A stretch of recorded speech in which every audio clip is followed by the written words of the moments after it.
بسم الله إن الحمد لله نحمده ونستعينه ونستغفره ونعوذ بالله من شرور أنفسنا ومن سيئات أعمالنا من يهد الله فلا مضل له ومن يضلل فلا هادي له أشهد أن لا إله إلا الله وحده لا شريك له وأشهد أن محمدا عبده ورسوله صلوات الله وسلامه عليه ثم أما بعد أيها الإخوة السلام عليكم ورحمة الله وبركاته.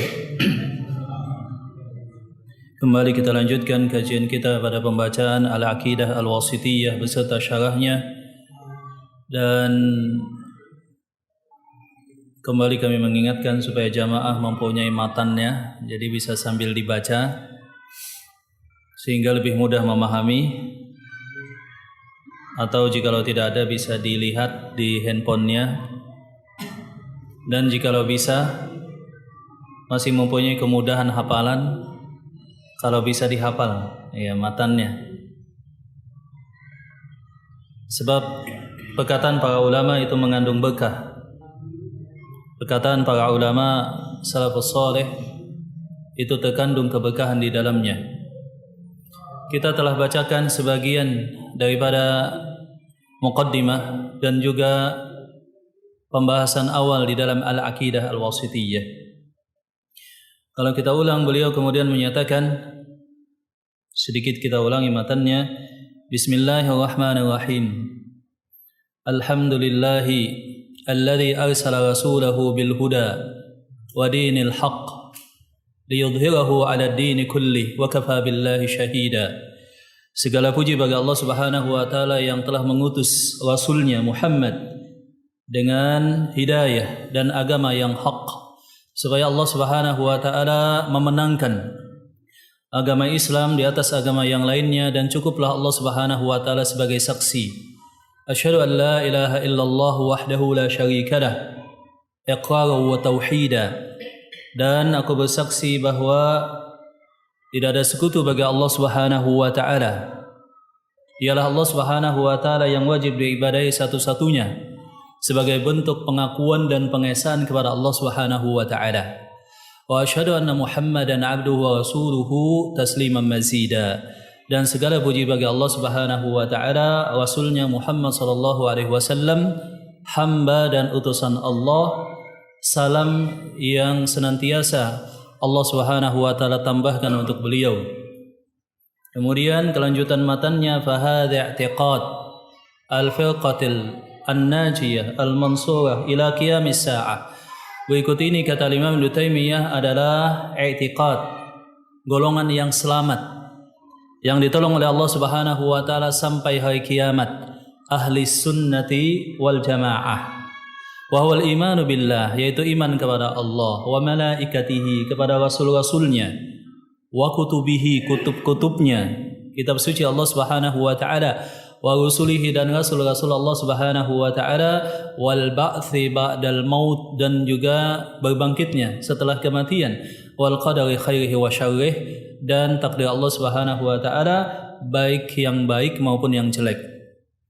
Wa minal imani billah, dan termasuk poin iman kepada Allah Subhanahu wa taala adalah al-imanu bima wasafa bihi nafsahu, yaitu kita beriman kepada semua sifat yang dengannya Allah Ta'ala telah memberikan sifat pada zatnya, wa bima wasafahu bihi rasuluhu sallallahu alaihi wasallam, dan dengan semua sifat yang dengannya Rasulullah sallallahu alaihi wasallam memberikan sifat kepada Allah Subhanahu wa Ta'ala, min ghairi tahrifin wala ta'til, tanpa melakukan perubahan dan tanpa menolak sifat Allah Subhanahu wa taala, wala takyifin, dan tanpa bertanya bagaimana, wala tamthilin, dan tanpa menyerupakan Allah Subhanahu wa taala dengan makhluknya, tanpa menyerupakan Allah Subhanahu wa taala dengan makhluknya.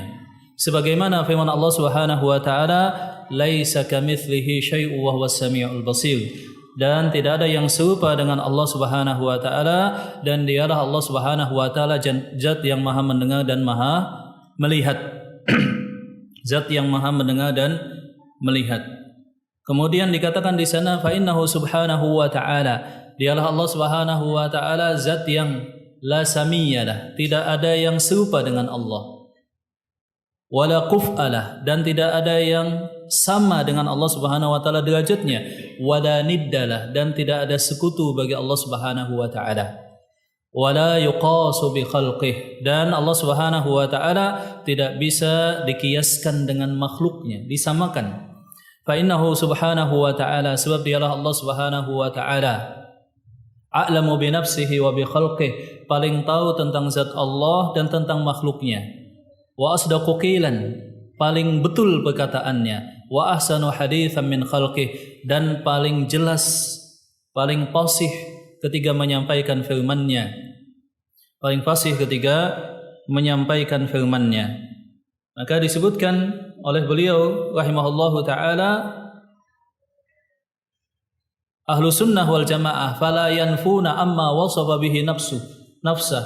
Ahlu sunnah wal jamaah di dalam masalah semua sifat Allah Subhanahu wa taala yang disebutkan dalam Al-Qur'an, disebutkan dalam hadis Rasulullah SAW, tidak berani menolak satupun.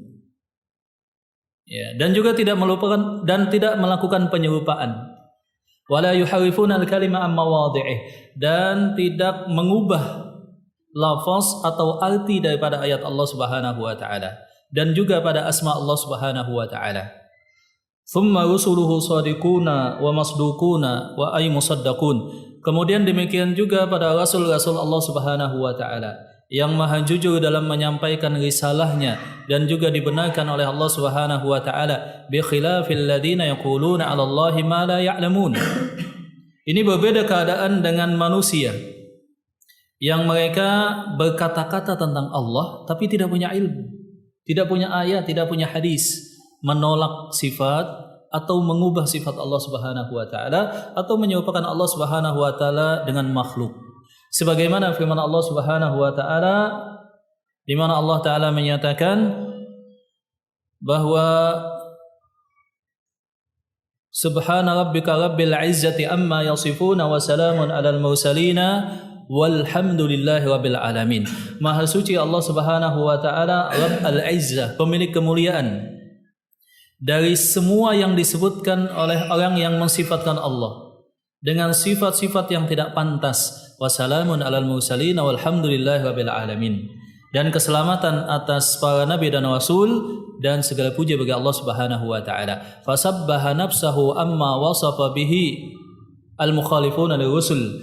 Maka Allah Subhanahu wa taala mensucikan zatnya dari apa yang dikatakan oleh mereka yang menyelisihi para nabi dan rasul. Wa athna 'alal mursalin, Allah taala memuji para nabi. Li salamati ma qaluhu minan naqsi wal aibi, sebab perkataan mereka tentang sifat Allah itu selamat daripada aib dan kekurangan. Fala udula ahli sunnah, maka ahli sunnah tidak punya pilihan kecuali menerima semua ayat tentang sifat tanpa menyerupakan dengan makhluk Allah Subhanahu wa taala. Fa innahu siratal mustaqim, itu adalah sirat al-mustaqim. Siratal ladzina an'ama Allahu 'alaihim minan nabiyyin was-siddiqin wasyuhada was-salihin. Itu adalah jalan yang telah dilalui oleh para nabi, siddiqin, syuhada, salihin. Dan kemudian beliau menyatakan wa qad dakhala fi ma wasafa bihi nafsahu fi suratil ikhlas. Dan contoh-contoh tentang sifat Allah Subhanahu wa taala di dalam Al-Qur'an itu ada di dalam surah Al-Ikhlas. Jadi beliau mulai dengan surah Al-Ikhlas untuk menjelaskan tentang sebagian sifat-sifat Allah Subhanahu wa taala dalam Al-Qur'an. Allati hiya ta'dilu sulatsal Qur'an, yang mana itu pahalanya itu menyamai sepertiga Al-Qur'an. Di mana Allah Subhanahu wa taala berfirman, wa yaqulu subhanahu wa taala, qul huwallahu ahad. Katakanlah Allah itu adalah al-ahad, yakni tunggal, esa, satu. Allahus samad, Allah yang as-samad. As-samad itu maknanya ada tiga aspek. Yang pertama adalah al-kamil, yang sempurna pada zatnya, pada ilmu, pada kekuasaannya. Yang kedua adalah Allah Subhanahu wa taala yang kepadanya semua makhluk bergantung dan membutuhkan pertolongan daripada Allah Subhanahu wa taala. Adapun yang ketiga, zat yang tidak memiliki kekurangan sedikit pun. lam yalid wa lam yulad. Allah Ta'ala yang tidak melahirkan dan tidak diperlahirkan.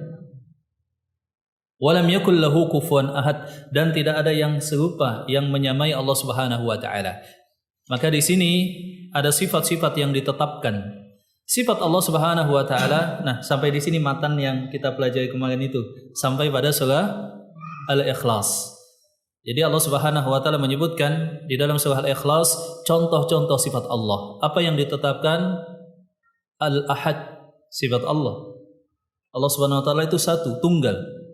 Maka biasanya ditegaskan la ilaha illallah. Apa setelah itu? Wahdah. Apa artinya wahdah? Satu. Setelah satu, la syarikalah. Tidak ada sekutu bagi Allah Subhanahu wa taala. Baik dalam sifatnya, baik dalam namanya, dan juga dalam perbuatan Allah Subhanahu wa taala. Allah Al-Ahad. Kemudian Allah As-Samad. As-Samad yakni yang sempurna dalam sifatnya, dalam namanya, dalam af'alnya, dalam semuanya. Dan juga semua manusia bergantung kepada Allah Subhanahu wa taala. Ini As-Samad. Jadi makna As-Samad itu sangat luas. Sempurna dan semua makhluk bergantung kepada Allah Subhanahu wa taala. Alladzi lam yalid wa lam yulad, yang tidak melahirkan dan tidak diperlahirkan. Nah, sifat itu ada dua. Yang pertama adalah Ats-Tsubutiyah. Ats-Tsubutiyah itu yang ditetapkan. Al-Ahad, As-Samad itu disebut dengan sifat yang Tsubutiyah. Adapun yang dinafikan, Allah Ta'ala disucikan dengan cara menafikan sifat. Di sini disebutkan alladzi lam yalid wa lam yulad. Allah Ta'ala tidak melahirkan dan tidak diperlahirkan. Wa lam yakul lahu kufuwan ahad, dan tidak ada yang sekufu. Tidak ada yang menjadi kufu bagi Allah Subhanahu wa taala. Ini sifat disebut dengan sifat salabiyah, sifat yang dinafikan daripada Allah Subhanahu wa taala. Sekali lagi bahwa sifat Allah Subhanahu wa taala itu ada sifat yang sifatnya dzatiyah ma'nawiyah. Sifat dzatiyah ma'nawiyah itu contohnya Allah Ta'ala Maha mendengar, Maha melihat, wujud, kidam, baqa, mukhalafatul hawadisi, dan seterusnya. Maha berkuasa, maha berkehendak. Ini walhamdulillah. Secara umum ahlu sunnah sepakat semuanya. Tidak ada yang menolak. Kecuali golongan yang kesesatannya sangat jauh. Semacam Jahmiyah atau yang semisalnya. Ini sama semua, nerima semua. Yang kedua adalah sifat khabariyah. Sifat yang telah saya sebutkan, jikalau pada makhluk, padanannya itu seakan-akan ada konotasi anggota badan. Tetapi pada Allah Subhanahu wa taala jauh berbeda. Kenapa berbeda? Sebab kesamaan istilah tidak menunjukkan kesamaan hakikat. Dan Allah Ta'ala telah menjelaskan bahwa Allah Subhanahu wa taala berbeda daripada makhluknya. Tapi kemudian Allah Ta'ala menetapkan sifat. Laisa kamitslihi syai'. Tidak ada yang serupa dengan Allah. Kemudian Allah Ta'ala menyebut bahwa Allah adalah zat yang sami'. Apa itu sami'? Maha mendengar. Makhluk juga mendengar. Allah kemudian menyebutkan Allah adalah zat yang maha melihat. Makhluk juga melihat. Apakah lantas dikatakan kalau Allah Ta'ala melihat dan mendengar berarti menyamakan dengan makhluk pada satu atau beberapa sisi? Kita katakan tidak. Tentu jauh perbedaan antara penglihatan dan pendengaran Allah dengan makhluk. Nah, hal yang lain yang juga penting kita sebutkan adalah bahwa Allah Subhanahu wa taala adalah zat yang paling tahu tentang Allah. Pembahasan sifat Allah adalah hal yang gaib. Maka ini sifatnya adalah tauqifiyah. Seseorang tidak boleh ngomong tentang Allah, tentang zat Allah, tentang sifat dan nama Allah, tentang af'al Allah kecuali jikalau ada dalil. Sebab Allah lah yang lebih tahu, sebagaimana dalam disebutkan dalam matan, fa innallaha subhanahu wa ta'ala a'lamu binafsihi wa bi ghairihi. Allah Ta'ala itu paling tahu tentang Allah dan paling tahu tentang makhluknya. Apa kelanjutan matannya sesudah itu? Wa asdaqu qila. Allah Ta'ala itu perkataannya maha benar. Dan Allah Ta'ala menginginkan hidayah kepada manusia. Tidak mungkin Allah Ta'ala berfirman satu hal yang dimaksudkan hal yang lain.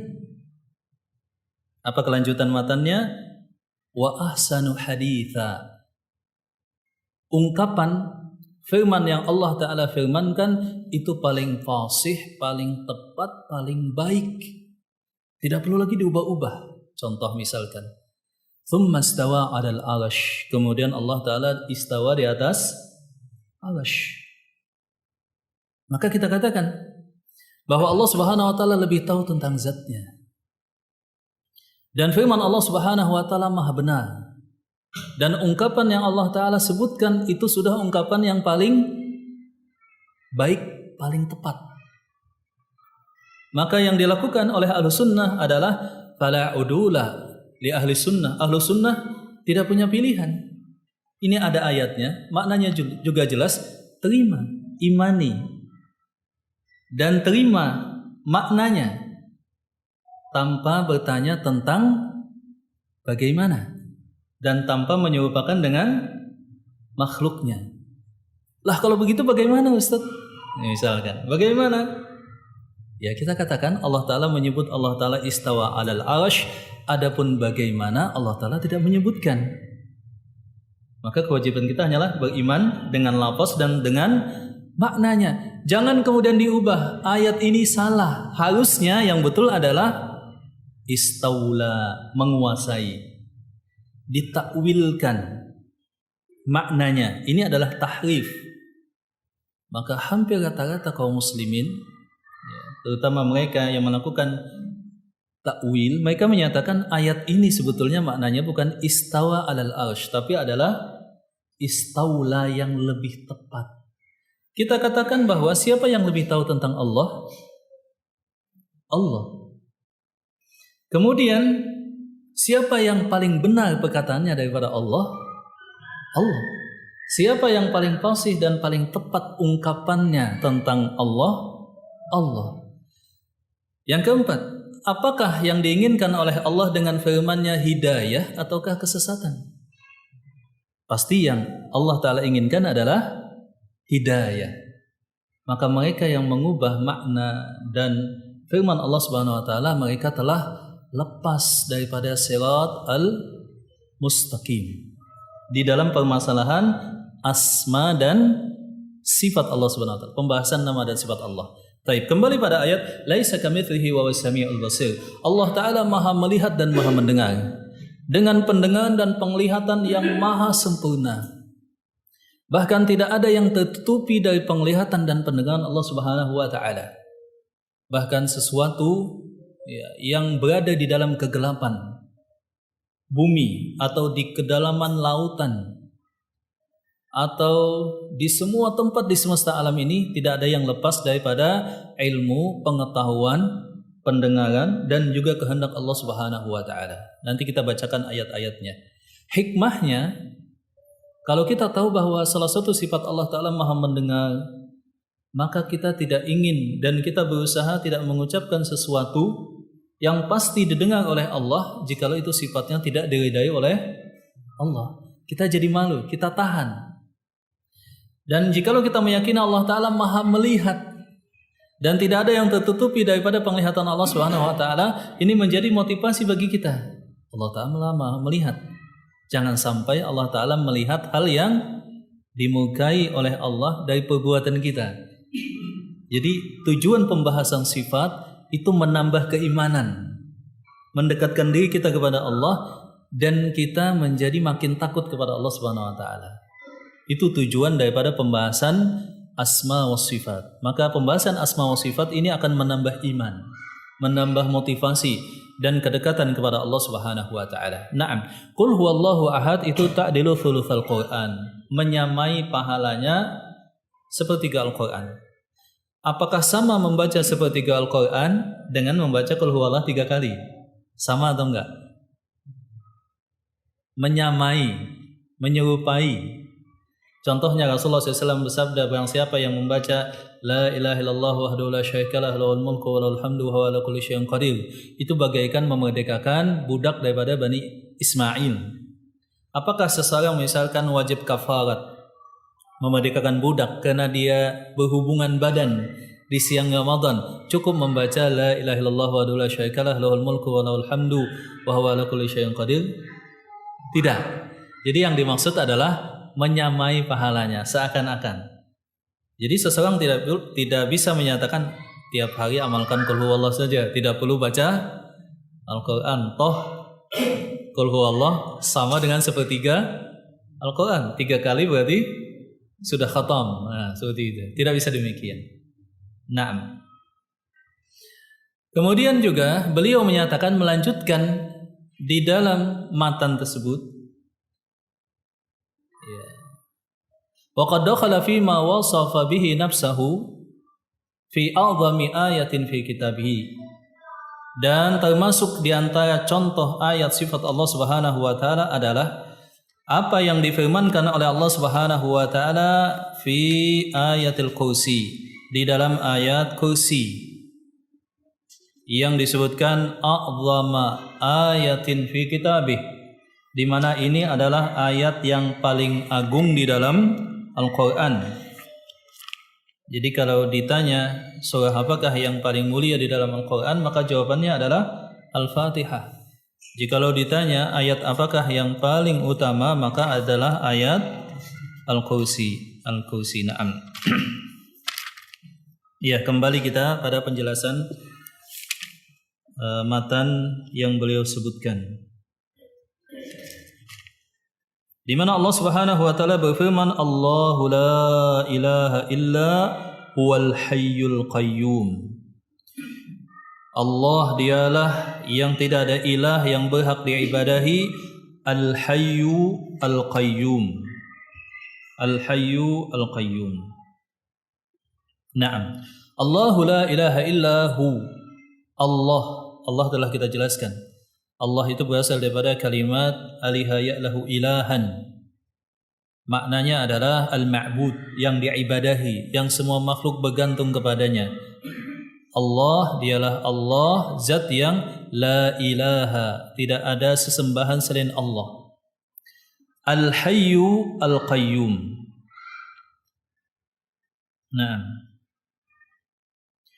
al-hayy al-qayyum itu maknanya adalah al-hayy itu hidup. Aidzul hayat al-kamilah, yakni Allah adalah zat yang mempunyai kehidupan yang sempurna, yang mempunyai semua sifat yang sempurna, di mana adanya Allah tidak didahului dengan tiada, dan adanya Allah tidak disusul dengan ketiadaan, di mana Allah Subhanahu wa taala tidak mempunyai kekurangan sedikit pun. Sebab kalau ada kurang sedikit saja, itu bukan Allah, bukan zat yang maha mencipta dan wajib diibadahi. Jadi al-hayy itu adalah zat yang mempunyai kehidupan yang sempurna. Al-hayy itu merupakan salah satu di antara asma Allah al-husna, di antara nama-nama Allah Subhanahu wa taala al-husna. Kemudian al-qayyum atas wazan fai'ul, itu maksudnya adalah siyagil mubalaghah wa ya ma'khudatun minal qiyam. Minal qiyam. Al-qayyum annahu al-qa'imu bi nafsihi fa qiyamuhu bi nafsihi yastalzimu istighna'ahu an kulli syai'. Yang dimaksud dengan al-qayyum itu adalah bahwa Allah Subhanahu wa taala al-qa'im bi nafsihi. Al-Qaim bin nafsihi itu maksudnya Allah Ta'ala berdiri dengan sendirinya. Kalau dalam sifat 20 disebutkan kan qiyamuhu bi nafsihi. Naam. Maka Allah Subhanahu wa taala tidak butuh kepada apapun dan siapapun. Jadi ketika disebutkan Allah Ta'ala istawa di atas arsy, Allah Ta'ala adalah zat yang beristawa di atas arsy. Apakah Allah Ta'ala butuh arsy? Jawabannya adalah tidak. Nah, kesalahan mereka yang mentakwil, ngubah-ngubah ayat, maknanya adalah karena mereka langsung menyatakan bahwa Allah istawa di atas arsy, berarti Allah Ta'ala butuh kepada arsy. Ini adalah pemahaman yang salah. langsung negative thinking kepada firman Allah Subhanahu wa taala. Padahal yang berfirman siapa? Allah Subhanahu wa taala. Maka semua makhluk Allah Subhanahu wa taala bergantung kepada Allah Subhanahu wa taala. Bumi dan langit dalam genggaman Allah Subhanahu wa taala. Seandainya tanpa kekuasaan Allah semuanya akan musnah. Maka Al-Qayyum adalah Al-Qaim bi nafsihi yastalzimu istighna'uhu an kulli syai'. Yastalzimu istighna'ahu an kulli syai', yang tidak butuh kepada apapun dan siapapun. Allah Ta'ala tidak butuh kepada makhluknya, tidak butuh kepada makan, tidak butuh pada minum, tidak butuh pada istirahat. Al-Qaim bi nafsihi al-kamil, bal huwa muhtajun ila Allah azza wa jalla fi ijadihi wa i'dadihi wa imdadihi. Bahkan semua makhluk Allah bergantung mutlak kepada Allah. Naam. Wa min makna al-qayyum kadzalika annahu qa'imun ala ghairihi. Dan di antara makna al-qayyum adalah bahwa Allah lah yang mendirikan hal yang lainnya. Maksudnya segala sesuatu tidak akan bisa wujud, tidak bisa akan ada, tidak bisa berfungsi, dan tidak bisa apapun juga kecuali dengan kehendak Allah Subhanahu wa taala. Jadi al-qaim fi nafsi wal qaim ala ghairi, zat yang berdiri dengan sendirinya dan mendirikan yang lainnya. Yang lain semuanya butuh kepada Allah Subhanahu wa taala. Sebagaimana firman Allah Subhanahu wa taala, wa min ayatihi an taqumas samaa'u wal ardu bi amri. Dan di antara tanda kekuasaan Allah, Allah lah yang telah mendirikan langit dan juga bumi dengan kekuasaan Allah Subhanahu wa taala. Dan Al-Hayyu Al-Qayyum itu disebut dengan Ismullahil A'zam, Asmaul Husna yang paling agung. Jadi di antara 99 nama Allah Subhanahu wa taala itu ada Asmaul Husna yang paling agung, yang tidaklah seorang hamba berdoa dengannya kecuali pasti dikabulkan oleh Allah Subhanahu wa taala.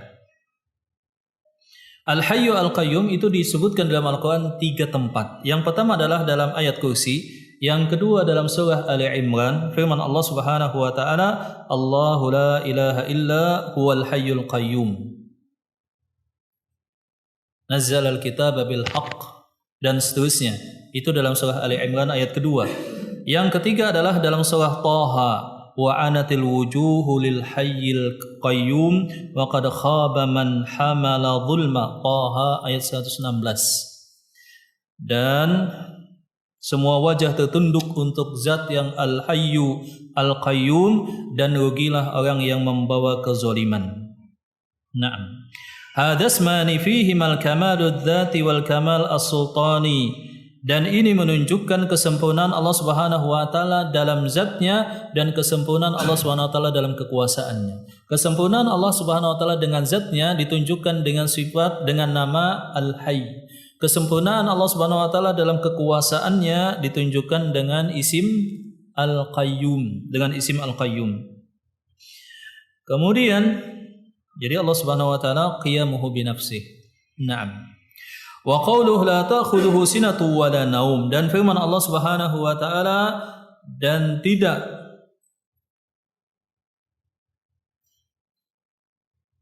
la ta'khudhuhu sinatu wa la naum, dan Allah Subhanahu wa taala adalah zat yang tidak ada sama sekali sinah wala naum. Di sini ada sinah, ada naum. Sinah itu muqaddimah lin naum, pendahuluan bagi naum. Naum itu artinya tidur. Tidur itu saudara kematian. An-naumu akhul maut. Tidur itu adalah saudaranya mati. Nah, sebelum tidur itu seseorang ngantuk.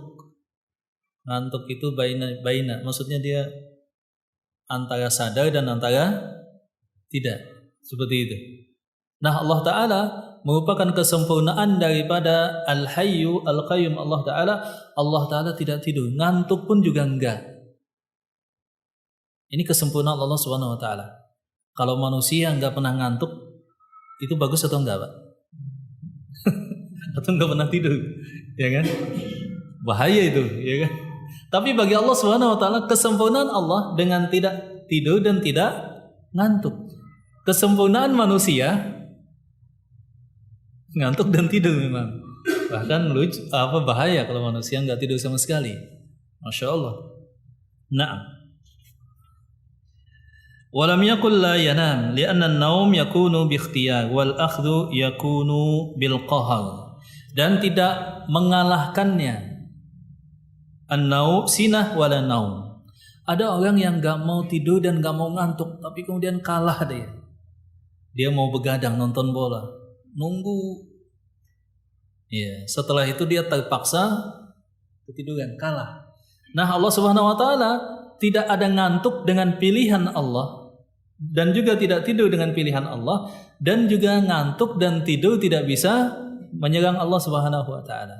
Dan kantuk serta tidur itu merupakan ciptaan daripada Allah Subhanahu wa taala. Naam. Wan naumu min sifatin naqsi kala Nabi sallallahu alaihi wasallam innallaha la yanamu wa la yanbaghi lahu ay yanam. Bahwa Allah taala adalah zat yang maha qayyum. Allah taala tidak tidur dan Allah taala tidak seyogianya tidur dan tidak mempunyai sifat yang demikian. Dan ini kalau kita lihat sifat subutiyah atau sifat salabiyah. Sifat yang al-manfiyah, salabiyah, sifat negatif yang Allah taala nafikan daripada zatnya. Demikian. Nah, dan ini menunjukkan kesempurnaan hidupnya Allah Subhanahu wa taala dan qayyumnya Allah Subhanahu wa taala. Idzan laisa kullu kamalin nisbiyyun bin nisbah lil makhluk yakunu kamalan lil khaliq. Dengan demikian kita mengetahui sesuatu yang baik pada manusia belum tentu itu kesempurnaan pada Allah. Manusia yang baik kesehatannya kalau bisa tidur dan bisa ngantuk. Bahkan itu salah satu nikmat Allah taala yang paling besar, nikmat kesehatan. Jamaah mungkin merasakan kalau lagi susah tidur itu gimana pusingnya, ya kan? Kalau 1 malam masih mending. Kalau 3 malam, masya Allah, gimana perasaannya? Luar biasa.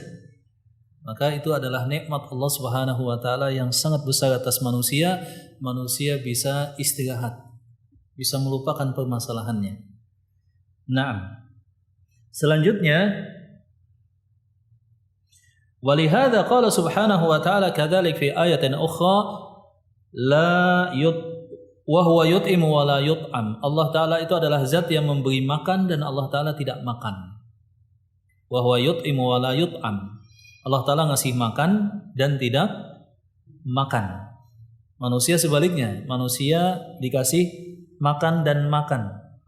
Manusia yang sehat, manusia yang bisa makan. Kalau enggak makan berarti enggak sehat. Sebaliknya Allah Subhanahu wa taala, kesempurnaan Allah Subhanahu wa taala dengan tidak makan. Lahu ma fis samawati wa ma fil ard. Dan bagi Allah Subhanahu wa taala ma itu adalah isim mausul yang menunjukkan semuanya, dan bagi Allah lah kepemilikan dan penguasaan serta pengaturan ma semua tanpa pengecualian.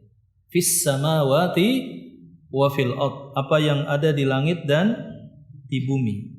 Di sini lahu itu adalah khabar yang didahulukan, maka maknanya menjadi penekanan, dan hanya bagi Allah lah semua kepemilikan, pengaturan dan kekuasaan atas semua yang ada di langit dan di bumi tanpa pengecualian. Apa saja? Malaikat, tumbuh-tumbuhan, hewan, manusia, binatang dan semuanya. Naam.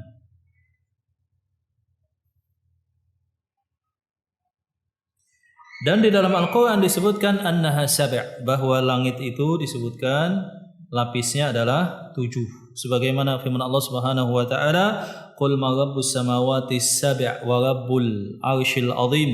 Katakanlah siapa pemilik 7 lapis langit dan pemilik arsy yang agung, maka mereka akan menyatakan Allah Subhanahu wa taala. Begitu juga di dalam doa, Allahumma rabbas samawati sab'. Ya Allah, zat yang memiliki 7 lapis langit.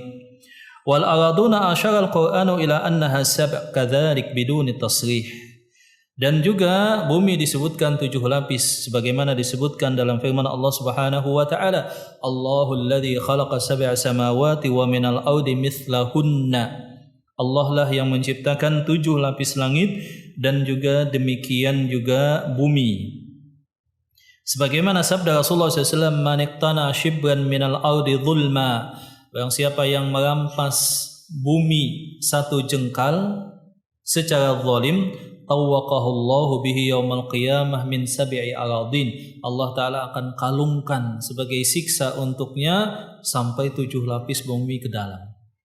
Ngambil tanahnya cuma sedikit, tapi dikali sampai 7 lapis ke dalam. Masya Allah, luar biasa. Allah Ta'ala kemudian berfirman, "Man dzalladzi yashfa'u 'indahu illa bi'idnih." Dan siapakah yang bisa memberikan syafaat?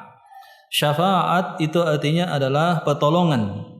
Ma itu adalah istifham lil inkar, untuk menyatakan pengingkaran dan tantangan dari Allah. Siapakah yang bisa memberikan syafaat di sisi Allah?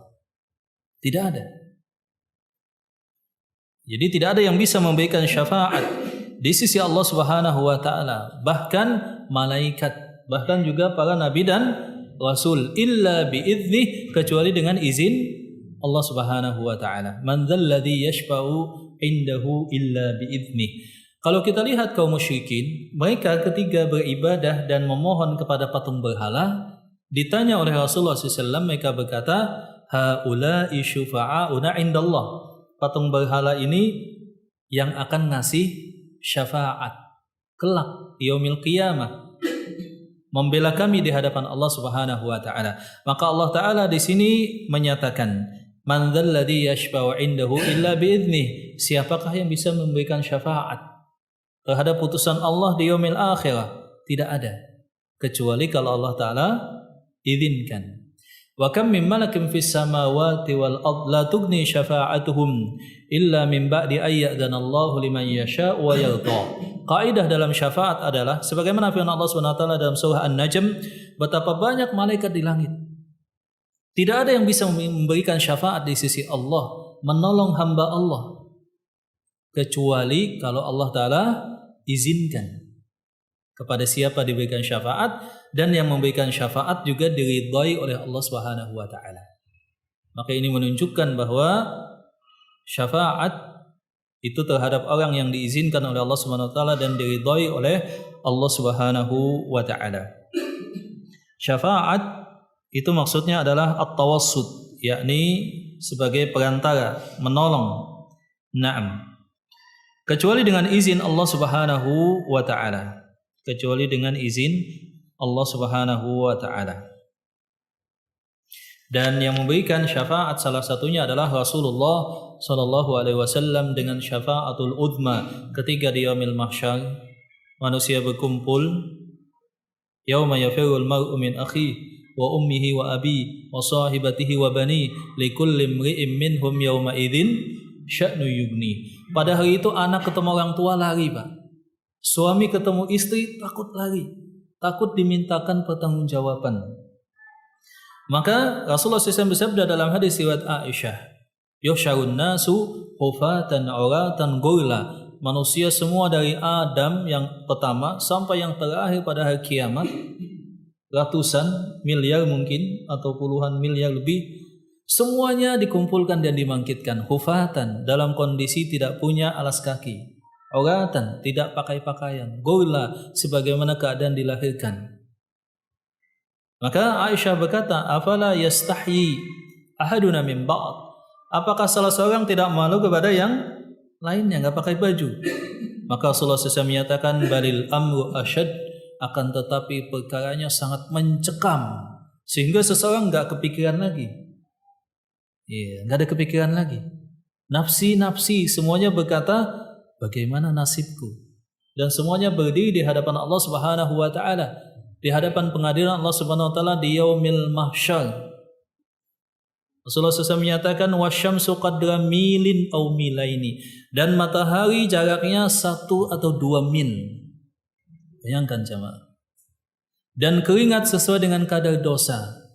Ada yang sampai mata kaki, sampai lutut, pinggang, bahkan ada yang yuljihmumul alaq, bahkan tenggelam dengan keringat karena kebanyakan dosa, tanpa makanan dan minuman, kepanasan.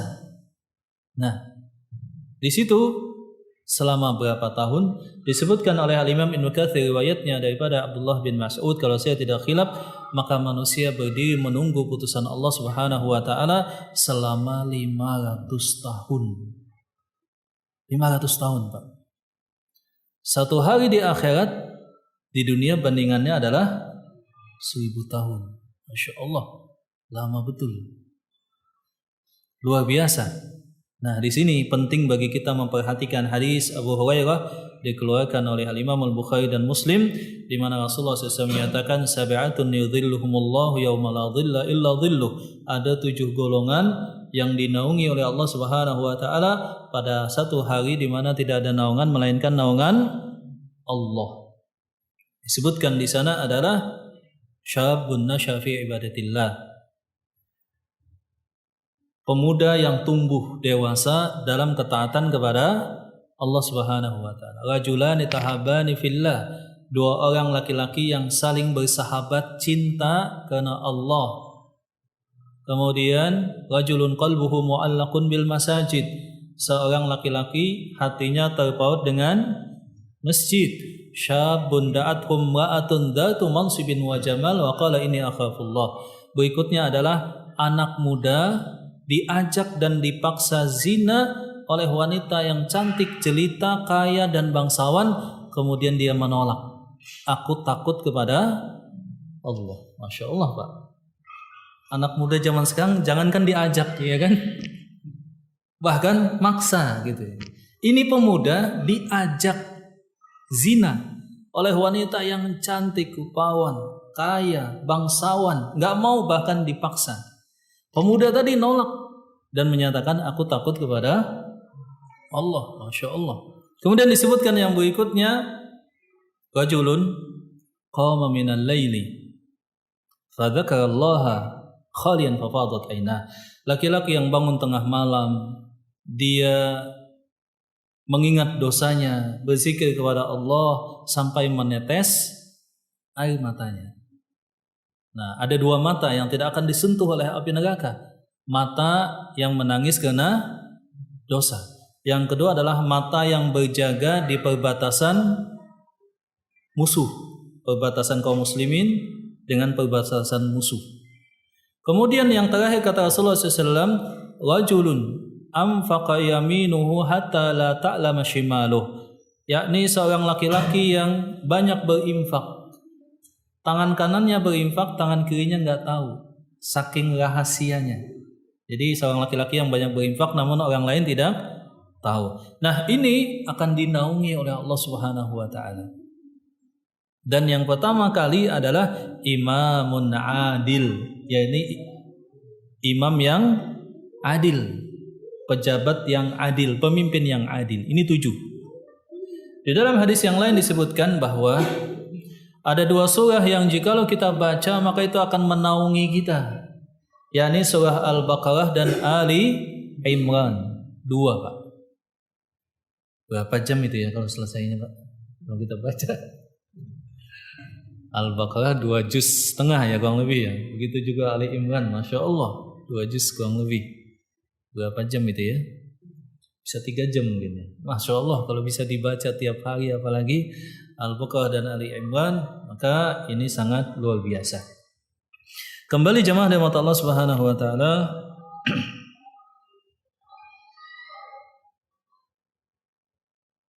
Allah Subhanahu wa taala berfirman, ya'lamu ma baina aydihim wa ma khalfahum. Dan Allah Subhanahu wa taala memiliki ilmu ma baina aydihim, apa yang ada di hadapan mereka, yakni manusia di masa depan, wa ma khalfahum, dan apa yang di masa belakang mereka, masa lalu. Dan ini menunjukkan keumuman ilmu Allah Subhanahu wa taala. Jadi ilmu Allah Subhanahu wa taala itu melingkupi semua hal. Lita'lamu anna Allah ala kulli syai'in qadir wa anna Allah qad ahata bi kulli syai'in ilma. Dan Allah, ilmu Allah itu meliputi semua hal. Tidak ada yang lepas daripada ilmu Allah Subhanahu wa taala. Nah. Jam berapa ya? Takutnya kelewatan. Iya. Masih berapa menit, Pak? Hah? Udah lewat? Oh, Masya Allah. Perasaan baru mulai udah lewat ya. Masya Allah. Ada satu pertanyaan mungkin singkat sebelum kita tutup? Gak ada ya? Ya jadi dibaca matannya yang mudah-mudah terutama kayak yang mudah-mudah hidayat dan lain-lainnya. Kalau bisa dihafal ya kan. Matan-matan tauhid itu bagus dihafal. Saya dulu ngapal-ngapal tapi lupa. Usul Salasah ya kan, Kitab Tauhid, Wasithiyah, Tahawiyah, Jumiyah, Alfiyah, Masya Allah. Dan memang banyak ustadz itu dulu ketika nuntut ilmu di Arab sana hafal banyak Pak. Pas pulang entah kenapa udah hilang hafalannya. Kemungkinan di Arab sana ya pandangan juga aman ya kan. Pas pulang ke Indonesia, Masya Allah. Baik, sampai di sini semoga bermanfaat. Jazakumullah atas perhatiannya. Subhanakallahumma rabbana bihamdika asyhadu an la ilaha illa anta astaghfiruka wa atubu ilaik. Wa akhiru da'wana alhamdulillahi rabbil alamin. Assalamualaikum warahmatullahi wabarakatuh.